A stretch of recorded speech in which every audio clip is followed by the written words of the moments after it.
वाढलंय, उत्पादन कमी झालंय, जमिनीचं आरोग्य खराब झालंय, मानवाचं आरोग्य खराब झालंय. या गोष्टींकडे जर बारकाईने जर विचार केला तर आपण इथे जेवढे बसलोय ना, प्रत्येकाचं जर आज टेस्टिंग केलंय तर काही ना काही कमतरता जाणवत आहे.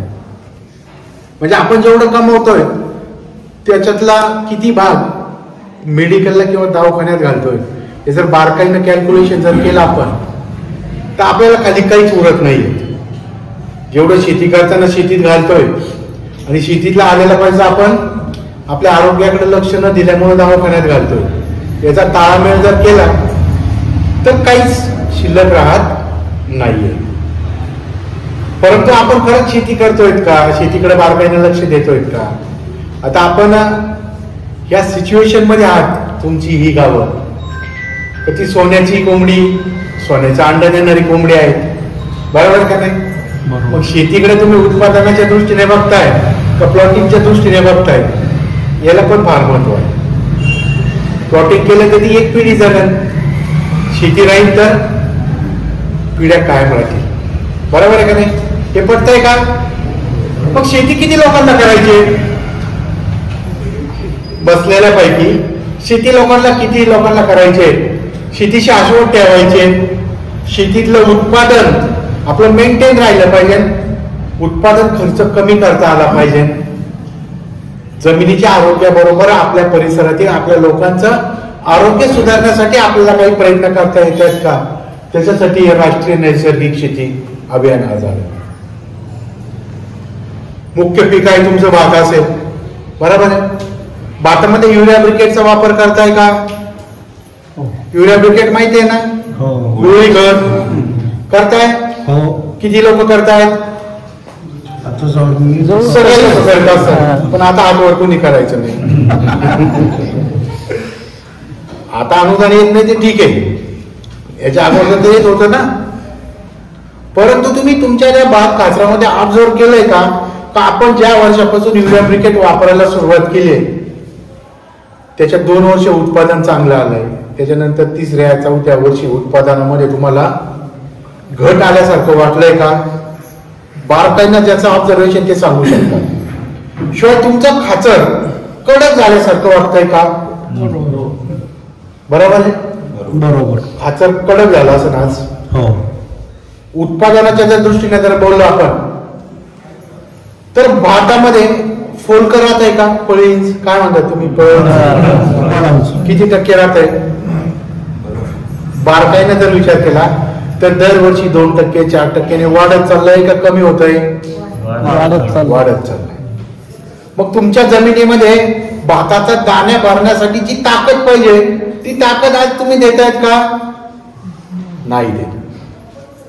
तुम्ही जे खत दिले त्याच्याबरोबर तुम्हाला 4 सूत्र दिली होती आम्ही, त्या 4 सूत्राचा आपण वापर केलेला नाहीये. आपण फक्त दोरीत लावण्याचं सोंग करतोय, दोरीत लावण्याचं सोंग करतोय, बरोबर आहे ना? लावतोय फक्त दोरी टाकताय आणि जी पद्धत आहे टाकायची तीच टाकताय. 2 टाका सांगितलं तर 1 किंवा 2 टाकायला सांगितलं, जे मोठी ते तेवढंच टाकताय. तिथं सुद्धा गिरीपुष्प किंवा सेंद्रिय खताचा वापर सांगितलाय, आपण किती लोक करतायत खाचरामध्ये? बघा, हिरवळीचे खत कधी वापरलंय का? नाही. 4 सूत्रामध्ये फक्त ब्रिकेट वापरणं फक्त एकच सूत्र आहे. आपण फक्त एकच सूत्र धरलंय, चांगलं ब्रिकेट पोचणं. परंतु त्याच्यानंतरचा जो परिणाम आपल्याला आता दिसायला लागलाय की आपलं भात खाचर कडक होत चाललंय.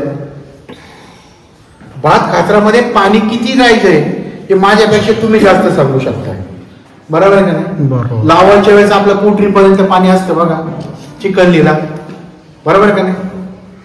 त्याच्यानंतर पोटरी अवस्थेत पीक येतं त्यावेळेस ते पोटरीच्या खाली पाणी असतं. दाणे भरायच्या अवस्थेमध्ये आपल्या गोठ्यापर्यंत पाणी असते बघा, आणि हार्वेस्टिंगच्या वेळेस आपली टाच ओली होईल एवढं पाणी असायचं. आता यावर्षी ठीक आहे असत, पण गेल्या 10 वर्षाचा विचार जर केला तर असं पाणी आपल्याला भेटत नाहीये. त्यामुळं काय होतंय की तुमची खाचरं आता कडक कडक झाली. पूर्वी तुम्ही भात काढल्यानंतर काय घेत होते? वाटाणा घेत होते का? हरभरा घेत होते. गहू घेत होते.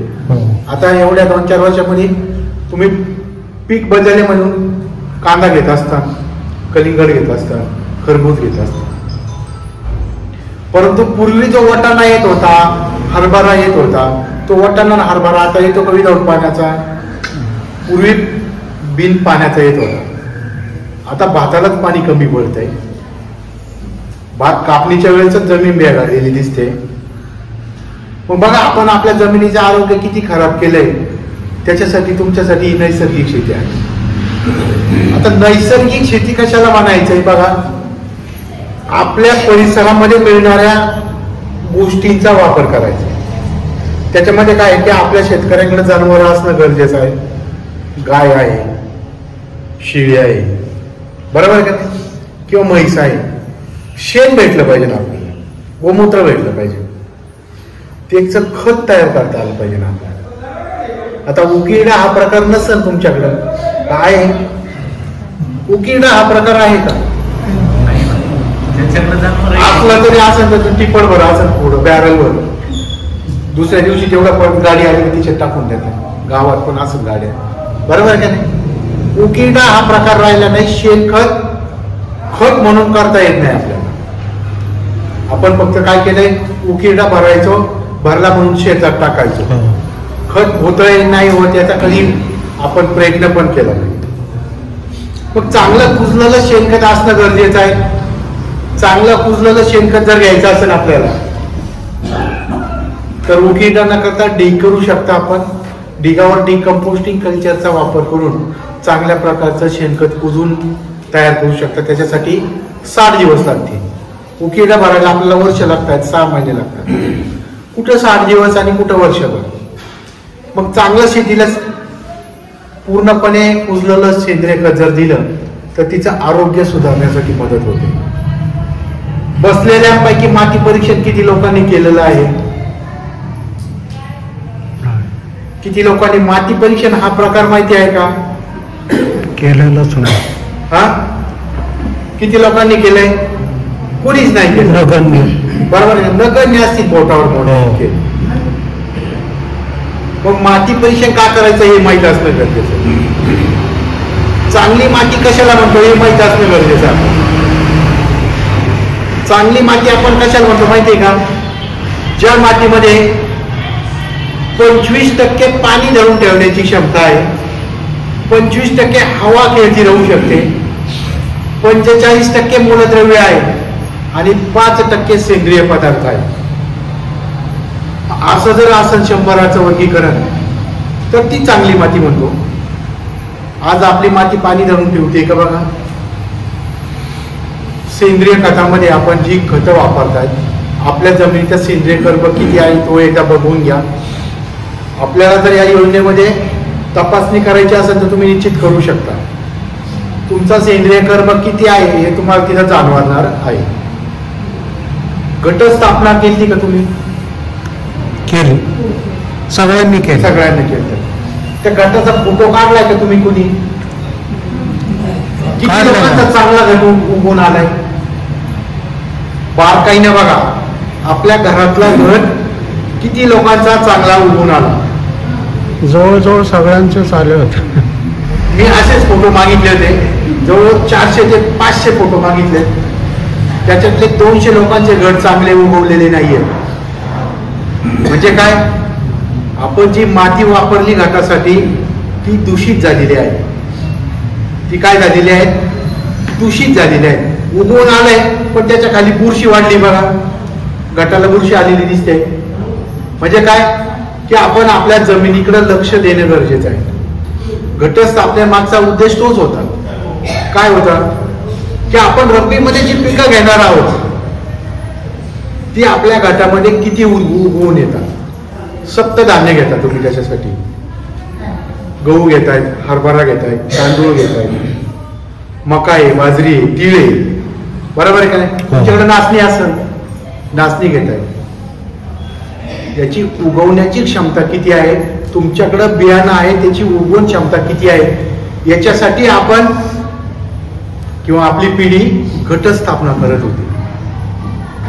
आपण आता फक्त फॅशन म्हणून करतायत. दररोज वेगवेगळे नवीन 9 कलर घालायचे, बरोबर आहे का नाही? पण पूर्वी कशासाठी होतं की आपल्या शेतकऱ्यांना आपल्या शेतीमध्ये कोणतं पीक घ्यायचंय, ज्या शेतात जे पीक करायचंय ती माती घ्यायचो आपण आणि जे पीक घ्यायचंय त्याचं बी आपण त्याच्यावर टाकायचो आणि 9 दिवसामध्ये वरती कलश ठेवला जातो, कलशात पाणी टाकलं जातं, पाणी हळूहळू मुरतं आणि मग त्याची उगवण होते. चांगली उगवण आली तर ते आपण बियाणं आपण वापरत होतो. गहू का घेत होतो? गहू हे समृद्धीचं देणं आहे. बघा, एक दाणा पेरलं तर किती दाणे आहेत, बरोबर का नाही? गहू आपल्याकडे आल्यानंतर आपल्याकडे समृद्धी घेऊन आलाय, परंतु तो गहू घेऊन येताना त्याच्याबरोबर काही दुर्गुण पण आपण त्याच्याबरोबर स्वीकारले होते. अति रसायनांचा वापर, अति पाण्याचा वापर, आणि आता परत आपणच तुम्हाला सांगायला आलोय की रसायनांचा वापर कमी करा, सेंद्रिय शेतीकडे चला, कारण की आपल्या जमिनी खराब होऊन जाते, बरोबर आहे का नाही? त्याच्यानंतरचा दुसरा पीक असतो भात. आपला असा कुठलाच विधी नाहीये की त्यांनी भात न वापरता तो विधी आपला पूर्ण होतोय. बघा, सगळ्या विधीमध्ये तुम्ही तांदूळ वापरताय का नाही? शिवाय तांदूळ आपलं एक महत्वाचं अन्न पण आहे. त्याच्यानंतर तीळ आहे किंवा हरभरा आहे. हरभरा हा प्रोटीन सोर्स आहे. आपल्या शरीराला लागण्यासाठी किंवा शरीराची योग्य वाढ होण्यासाठी प्रोटीनची आवश्यकता असते. त्याच्यानंतर मका आहे, बाजरी आहे, तीळ आहे. म्हणजे बघा, या सप्त धान्यांचा उपयोग आपण कशासाठी करत होतो की आपलं शरीर सुदृढ राहण्यासाठी किंवा आपल्याला जे खायचंय ते योग्य पद्धतीने योग्य पोषण मूल्य मिळण्यासाठी आपण करत होतो. परंतु आपण आपल्या हव्यासापोटी हे सगळी सूत्र सोडून दिलेली आहेत. अतिरसायनांचा वापर चालू आहे आणि मग आपल्या जमिनीचं आरोग्य आता आपल्याला खराब झाल्यासारखं वाटतंय. आता तुम्ही सांगितलं की खासरा आमची कडक झालेली आहे, चालताना कडक लागतायत, भेगा पडतायत, हरभरा येत नाही, आला तरी तो एकच तिरमी येतोय, डफळतोय का? किंवा वाटाण्याचा जरी विचार केला तरी वाटाण्याला ब्रँचिंग फुटत नाहीये, फांद्या फुटत नाहीये, त्याचं उत्पादन कमी होत चाललंय. मग आपल्याला जमीन पूर्वपदावर आणायची म्हटलं तर तिची तपासणी करणं गरजेचं आहे. या योजनेअंतर्गत तुम्हाला तिची तपासणी करता येईल. तपासणी करण्यासाठी तुम्हाला जे सांगितलं जाईल की आपापल्या क्षेत्राचा नमुना आणून देणं गरजेचं आहे. मग नमुना आम्ही घ्यायचा आहे का तुम्ही द्यायचा आहे, हा एक प्रश्न येतो, बरोबर आहे का नाही? गावामध्ये कृषी सहाय्यक असेल आपला, आता या गावात 300 लोकांचं टार्गेट असेल, बरोबर आहे सर? 125 म्हणजे 3 गावं असतील तुमच्याकडे, 3 गाव, बरोबर आहे का नाही? मग 125 लोकांचा नमुना घ्यायला आपल्या कृषी अधिकारी साहेबांना किती वेळ लागू शकतो, बारकाईने विचार करा. मग त्यांनी जर फक्त सॅम्पलच गोळा केले तर 2 महिने निघून जातील. तर तुमचा नमुना तुम्हीच घेणं गरजेचं आहे. नमुना घेताना प्रातिनिधिक नमुना घ्यायचा असतो. समान मजबूत म्हणजे काय, आपल्या डोळ्याच्या नजरेमध्ये आपल्याला जाणवतं की हा पट्टा एकसारखा आहे, एक समान आहे, समान गुणधर्म असलेला आहे. त्या ठिकाणी 3 ते 4 ठिकाणचा नमुना घ्या. नमुना घेताना आता तुम्हाला रब्बीमध्ये कांदा करायचा असेल किंवा इतर तरकारी पिकं करायची असतील म्हणजे साधारणपणे त्याचा कालावधी आहे 3, 3.5, 4 महिने. मग या पिकाचा कालावधी 4 महिने त्याला असेल तर जमिनीतील त्याची अन्नद्रव्य पाणी ग्रहण करण्याची क्षमता साधारणपणे 1 फूट. 1 फूट म्हणजे 30 सेंटीमीटर. मग 30 सेंटीमीटरचा नमुना आपल्याला घेणं क्रमप्राप्त राहणार आहे. 4 ते 5 ठिकाणचा नमुना घेताना व्ही आकाराचा नमुना खड्डा घ्यायचा आहे. खड्ड्यातली माती साईडला काढा. एक साईडचा काप आपण परीक्षणासाठी घ्यायचा. 4 ते 5 ठिकाणचा घ्या. तो पूर्णपणे एकत्र करा. एकत्र केल्यानंतर चांगला मिक्स करून घेतल्यानंतर साधारणपणे अर्धा किलो किंवा मोठ्या माणसाच्या 2 ओंजळीवर तपासणीसाठी घ्यायचा आहे. तपासणीसाठी एकत्र केलेला अर्धा किलोचा नमुना, त्याच्यावर तुमचं नाव, गाव, कोणतं पीक घ्यायचं त्याची संपूर्ण माहिती, गट नंबर असेल किंवा तुम्ही काय खतं वापरले अगोदरच्या पिकासाठी.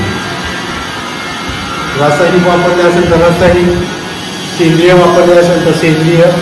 त्याचा उल्लेख हे जर बारकाईने जर बघितलं तर आपण जमिनीला ॲडिक्ट केलंय, व्यसनाधीन केलंय.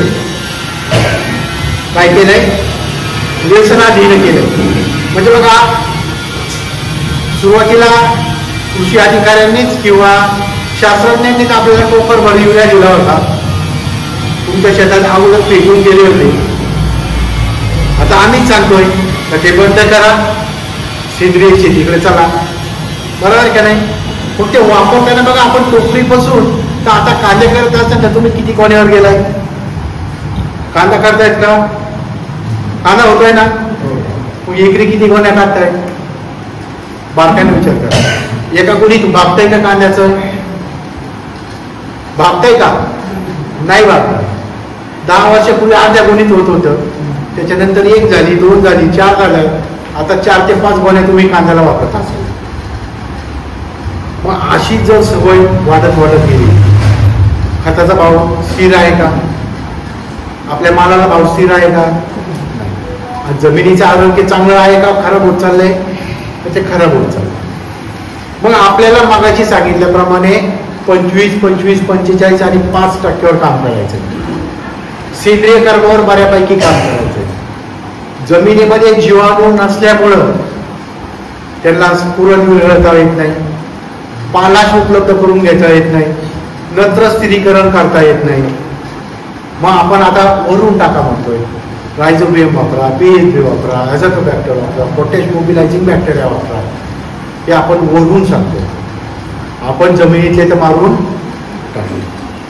गांडुळाला आपण शेतकऱ्याचा मित्र म्हणत होतो. मग मित्रावर कोणी राऊंडअप मारताय का?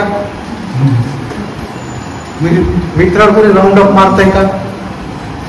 म्हणजे आपण मित्रावरच विष प्रयोग केला. बरोबर आहे का? त्याच्यामुळे तुमचं जमीन भुसभुशीत आहे का? आज खाचर कडक झाले. गांडुळं होती त्यावेळेस काय करायचे? वर खाली जा ये, हवा खेळती राहायची. पाणी धरून ठेवण्याची क्षमता त्याच्यामुळं वाढलेली होती. आता काय होतंय? रोटर मारताय. रोटर हा प्रकार माहिती आहे का? माहिती आहे ना? रोटर जिओ मशीन सारखं वरचं मारतंय. बरोबर आहे ना? मग तुम्ही ऑब्झर्व करा, रोटर मारतानाही सध्या जर तुमचं ट्रॅक्टर कुठंच असेल, त्याला रोटर मारतानाही त्रास होत असेल, तर तुमची जमीन डोक्याची घंटा वाजलेली आहे. रोटर मारताना वरच्या वर चालताना ट्रॅक्टरला काय फास्ट गेलं पाहिजे ना? आता जात आहे का? आता 35 हॉर्सपॉवरचा असू द्या, 45चा असू द्या किंवा 55चा असू द्या, तो एक तर दाते तोडून टाकतोय, पण आता फास्ट चालत नाही. म्हणजे काय? तुमच्या जमिनीतली सगळी जीवसृष्टी हवा धरून खेळते, पाणी साठवून ठेवणे क्षमता पूर्ण गेलेली आहे. तर ती पूर्वपदावर आणायची, तर याच्यासाठी आपल्याला या योजनेकडे जायचं. पुढील पिढीला जगण्यासाठी, खाण्यासाठी अन्न द्यायचं असेल तर आपल्याला ती जमीन चांगली ठेवणं गरजेचं आहे. चांगली जमीन असं चांगलं अन्न खाल्लं तर चांगले विचार येणार. नाही तर बघा, आता भरकटलेले विचार आहेत. बरोबर आहे का नाही? विचार पण भरकटले का नाही आपले? आपण जोपर्यंत चांगलं खाणार नाहीत, सात्विक खाणार नाहीत, विषमुक्त खाणार नाहीत, तोपर्यंत आपल्याला आपल्या जमिनीचं आरोग्य सांभाळता येणार नाही, आपलं आरोग्य सांभाळता येणार नाही. त्याच्यासाठी आपल्याला पहिला मुद्दा होता की आपण आपला मातीचा नमुना स्वतः घेणं गरजेचं आहे. त्याच्यावर नाव मोबाईल टाकल्यानंतर तो प्रयोगशाळेकडे जातो. तिथून त्याचे सामू चेक होतो, विद्युत वाहकता चेक होते, सेंद्रिय कर्म चेक होतो, नत्र स्फुरण पालाश चेक होतं, सूक्ष्म अन्नद्रव्य चेक होतात, दुय्यम अन्नद्रव्य चेक होतात. मग एवढं सगळं चेक केल्यानंतर मग आपल्याला समजतंय की आपली जमीन पैलवान आहे का काळी पैलवान आहे. बरोबर आहे का नाही?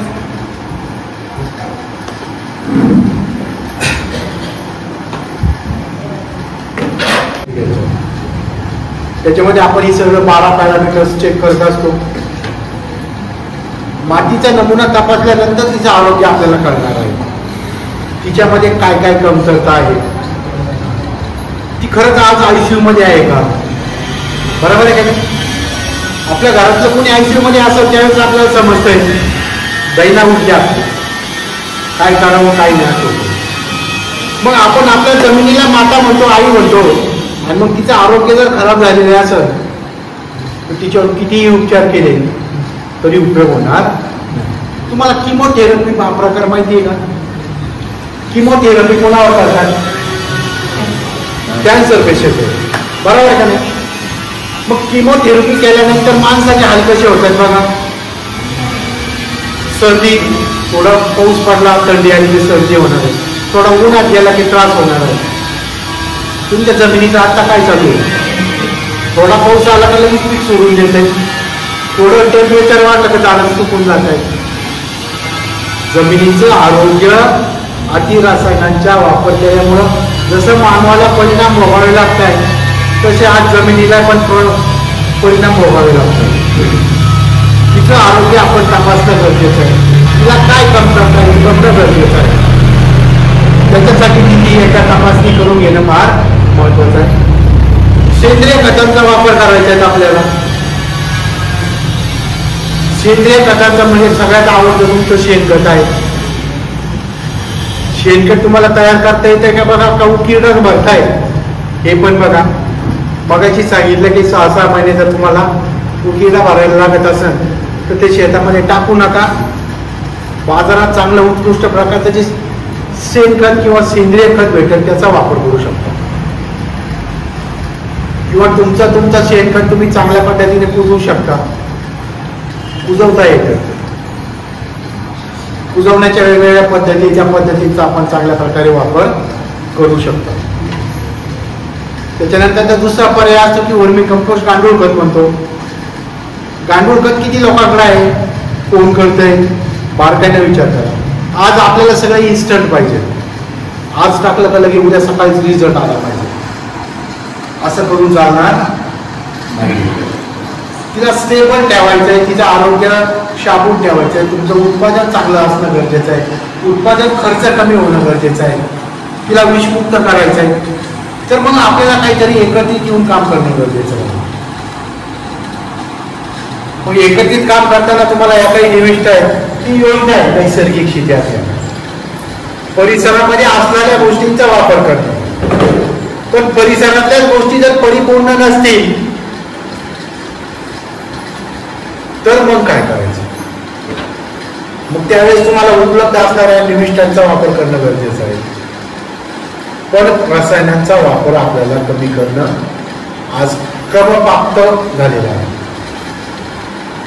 मग तुमचं जमिनीचं आरोग्य जर चांगलं असेल तर ऑटोमॅटिकली रसायनांचा वापर हा कमी होत असतो. बघा, तुमचं पीक चांगलं असेल, पानांची साईज जर चांगली असेल, किंवा तुमचं भाताचं जर उदाहरण जर घेतलं तर भाताचं पान बघा चांगलं जाड असेल, हिरवगार असेल तर तिथं अटॅक येत नाही. पातळ झालंय, त्याच्यामध्ये हरितद्रव्याचं प्रमाण कमी आहे, तिथं करपा येतो, रस शोषक किडीचा अटॅक जास्त होतो. बारकाईने जर विचार केला तर आपली जमीन जर चांगली असेल, तिचं अन्नद्रव्य देण्याची क्षमता चांगली असेल तर पीक कपॅसिटीने येणार आहे, चांगलं येणार आहे. कीड रोगाचं प्रमाण तिथं अल्टिमेटली किंवा ऑटोमॅटिकच कमी राहत असतं.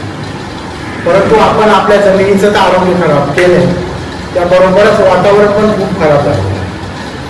तापमान, टेम्परेचर वाढत चाललंय बघा. फेब्रुवारीमध्ये टेम्परेचर वाढलं होतं. तुमच्या परिसरात वाढलं होतं का? 37-38 फेब्रुवारीमध्ये. यावेळेस जर तेवढं झालं तर एप्रिलमध्ये पण पाऊस येऊ शकतो. आजचं प्रिडिक्शन काय आहे की थंडी पण जास्त आहे.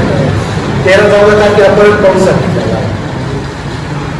वातावरण जे बदललंय ते सुस्थितीवर जर आणायचं असेल तर तुम्हालाच काम करावं लागेल. शेतकऱ्यांनाच काम बऱ्यापैकी करावं लागेल. कारण की वरती जाणारा सेंद्रिय कर्ब हा तुम्हाला जमिनीत मेंटेन ठेवला तर तापमान वाढीच्या संकटातून आपण वाचणार आहे. हा तुमचा सेंद्रिय कर्ब असा जर वर गेलाय देशाच्या पातळीचा जर विचार केला तर 2.5% सेंद्रिय कर्ब आहे. आपल्या महाराष्ट्राचा केला तर 2.5 ते 3.5 पर्यंत आहे. बघा म्हणजे 0.25 पुढे आणि पुढे 5%. मग या सेंद्रिय कर्ब जर असाच जर कमी झाला तर जीवाणूंची संख्या कमी होईल, रसायनांचा तुमचा अतिवापर वाढत जाईल, जमिनी क्षारपड होतील, विषयुक्त होतील, तिच्यामधून पिकाची उत्पादकता कमी होत जाईल, तुमचा डोसा असाच वाढत जाईल आणि तुमचं भाताचं उत्पादन जे तुम्ही बोलकं म्हणताय, पळत म्हणताय, ते असंच थोडं वाढत जाणार आहे. पाऊस हा अनिर्वहन होईल, मग एक दिवस सगळी ठप्प होण्याची शक्यता आहे. पण हे नाही हो म्हणून आपण एकत्रित येऊन काम करणं गरजेचं आहे. जमिनीच्या आरोग्यावर काम करणं गरजेचं नाही. जमिनीवर आरोग्यावर काम करायचं म्हटलं तर काही गोष्टी आपल्याला स्वतः तयार करता आल्या पाहिजेत, काही गोष्टी आपण स्वीकारल्या पाहिजेत आणि काही गोष्टी बाजारात मिळत असतील तर त्याचाही वापर करणं गरजेचं आहे. मगाशीच अशी चर्चा चालली होती की रसायनाशिवाय होत नाही. आपण सवय लावून घेतली, रसायनाशिवाय होत नाही ही आपल्या मनातली स्टोरी तयार आहे. माइंडसेट झाला आपला, माइंडसेट असतो बघा. पहिल्यांदा चांगला माइंडसेट माहिती आहे, बरोबर माहिती आहे ना, आपल्या एवढा अक्कल नाही. माइंडसेट तुम्ही किती लाखाची साडी घेऊन जा, हे काय कर्ज लागलं म्हणतात 500 रुपये. माइंडसेट आहे, त्याला आपण काही करू शकणार. तसाच आपला माइंडसेट झालाय, तर रासायनिक वापरलं तर उत्पादन येईल.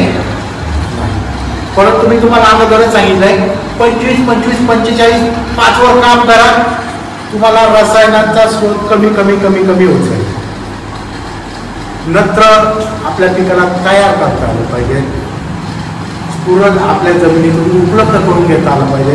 पालाचं प्रमाण आपण खूप जास्तही म्हणतो, ते आपल्याला उपलब्ध करून देता येते. त्याच्यासाठी आपण बॅक्टेरिया सोडतो, स्फुरण निर्माणाला PHB सोडतो, नत्रासाठी ॲझोटोबॅक्टर सोडतो.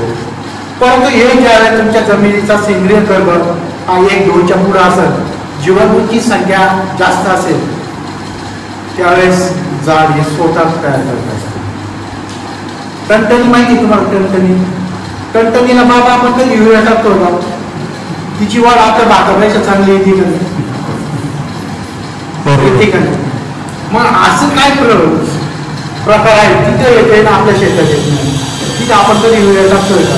तिथं कधी तणनाशक मारणार का? बारकाईनं विचार करा, जीवाणूंची संख्या तिथे चांगली आहे, ह्युमस कंटेंट चांगला आहे. युरिया तयार करणं म्हणजे काय? हवेतील नत्र घेणं, समुद्रातलं पाणी घेणं आणि नॅचरल गॅस म्हणजे समुद्राच्या तिथे नॅचरल गॅसच्या कंपन्या त्यांचा एनर्जी सोर्स आहे आणि बाय प्रॉडक्ट युरिया तयार. नायट्रोजन हवेत किती बघा? 79%. 79% नायट्रोजन हवेत, तुमच्या युरियामध्ये 46%. त्याच्यातली आम्ही 5 किलो कमी केली, बरोबर आहे ना? आता ते 5 किलोच्या ऐवजी आता परत एक छोटी बॉटल आणलेली आहे. किती लोक वापरतात ते काही सांगू शकत नाही. म्हणजे काय, तुमच्या सगळ्याला आढळलं जातं थोडी मारू, बरोबर आहे की नाही? आणि त्याप्रमाणे आपण वापरतो. परंतु बघा, नायट्रोजन तयार करण्याची क्षमता तुमच्या भात पिकामध्ये खूप चांगली आहे. वातावरण बघा, पावसाचं असताना नायट्रोजन लेवल वाढलेली असते. आपल्याला युरियाची पण गरज नाही, तरी आपण दर मंगळवारी फेकतोच युरिया. फेकून आणतो. वातावरणाचा नायट्रोजन खाली तुम्हाला 4 सूत्रामध्ये आम्ही सेंद्रिय पदार्थ वापरायला सांगितले होते. सेंद्रिय पदार्थ कुणीच वापरत नाही, त्याच्यामुळे तुमचं खाचर कडक झालं आहे. आणि मग त्याला ऑटो जनरेशन मोडमध्ये नंतर स्थिर करता येतं झालं, म्हणून भाताचं उत्पादन तुमचं आता कमी व्हायला लागलं. तुम्ही त्याच्याबरोबर शेणखताचा वापर किंवा सेंद्रिय खताचा वापर, हिरवळीच्या खताचा वापर केला असता तर तुमचं 4 सुट्टीतलं उत्पादन मेंटेन राहिलं असतं, थोडं वाढलं पण असतं. परंतु तुमचं 4 सुट्टीतलं उत्पादन हे कमी झाल्यासारखं वाटतं. गेले 10 वर्षापासून बघतोय. बरेच लोक टाइमवर व्हायला लागले त्याच्यापासून. ज्यांना वापर करायचा आहे त्यांनी सेंद्रिय खताचा वापर करणं फार कर्मप्राप्त आहे. नाही तर खाचर अशीच कडक होत जाते. हार्वेस्टिंगच्या आधीच वेगा पडलेल्या दिसतील आपल्याला खाचरांमध्ये. यावर्षी टिके पाऊस जास्त आहे, अनविमान पाऊस येईल. परंतु आपल्याला जर जमिनीचं आरोग्य ठेवायचं असेल तर 25% 30% सेंद्रिय खतं वापरणं गरजेचं आहे. ते आपण वापरत नाहीये. रसायनांचा जो वापर तुम्ही करताय 100% करतायत का 50 का 200 करतायत बारकाईने तुम्ही अधोरेखित करून घ्या मनामध्ये.